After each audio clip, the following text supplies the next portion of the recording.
Hallelujah, praise the Lord. ஆண்டவராகிய இயேசு கிறிஸ்து நாமத்தில் உங்களை வாழ்த்துகிறேன். கர்த்தர் உங்களை ஆசீர்வதிப்பாராக. இன்று நாள் மெய்ப்பனின் சத்தம் சங்கீதத்தின் புஸ்தகம் 37ஆம் அதிகாரம் 25ஆம் வசனத்தை நான் வாசிக்கிறேன். நான் இளைஞனாயிருந்தேன், முதிர் வயதுள்ளவனுமானேன். ஆனாலும் நீதிமான் சந்ததி கைவிடப்பட்டதையும் அவன் சந்ததி அப்பத்திற்கு இறந்து திரிந்ததையும் நான் காணவில்லை. அவன் நித்தம் இறங்கி கடன் கொடுக்கிறான், அவன் சந்ததி ஆசீர்வதிக்கப்படும். ஹல்லேலூயா. சங்கீதக்காரனாகி தாவீது எழுதுறாரு, நான் இளைஞனாயிருந்தேன், முதிர் வயது உள்ளவனாகவும் மாறிட்டேன். ஆனா நீதிமானுடைய நீதிமான் கைவிடப்பட்டதையும் அவன் சந்ததி அப்பத்துக்கு பிச்சை எடுத்து தெரிஞ்சு நான் பார்க்கலங்கிறார். அவருக்கு ஒரு நம்பிக்கை இருக்குது, நான் இவ்வளவு நாட்கள் வாழ்ந்திருக்கிறேன், என்னுடைய வாழ்நாள் இவ்வளவு இருக்குது, இந்த காலங்களில் நான் யாரையும் நான் அப்படி பார்க்க, நீதிமான ஒரு கைவிட்டதை நான் பார்க்கல அப்படிங்கிறார். ஏன்னா ஒரு ராஜா பல மக்களை பார்க்குறார், அமைச்சரை பார்க்கலாம், அங்கே இருக்கிற மக்களை பார்க்கலாம். தாவீது நேராக டைரக்டாக அரசகுமாரன் இல்லை, ஒரு சாதாரண ஒரு ஆடு மேய்க்கிற குடும்பம் தான், ஒரு ஏழ்மையான குடும்பத்திலேருந்து தான் அவர் மேலே வரார்.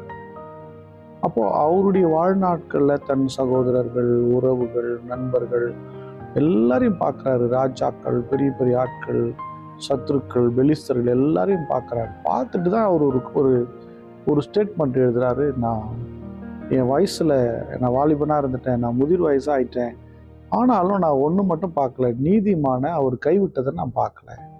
எனக்கு அன்பான பிள்ளை, உங்களுக்காக எனக்காக ரத்தம் சிந்தி உயிரையே கொடுத்த தேவன் உங்களை கைவிட்டுருவாரா?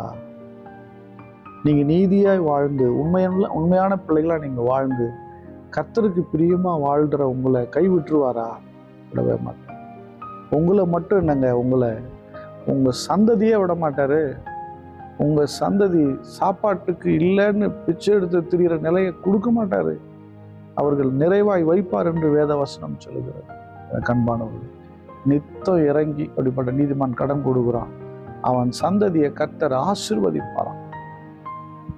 இரக்கத்தின் சந்ததி, இந்த இரக்கத்தின் சந்ததி எப்போதும் ஆசீர்வாதமா வச்சிருக்காரு. நமக்கு வேணா சொல்லுவாங்க பாருங்க, தெரியாம இருக்கலாம் சில விஷயம். ஒரு பழமொழி சொல்லுவாங்க, தர்மம் தலை காக்குமா. தர்மம் தலை காக்கும் அப்படிங்கிறாங்க. பணம் பந்தியிலே குணம், சரி அது வேண்டாம், அது பழமொழி வேண்டாம். என்ன சொல்ல வரேன்னா, தேவன் நீதிமான் என்கிற ஒரு வாழ்க்கை ரொம்ப விரும்புறார்.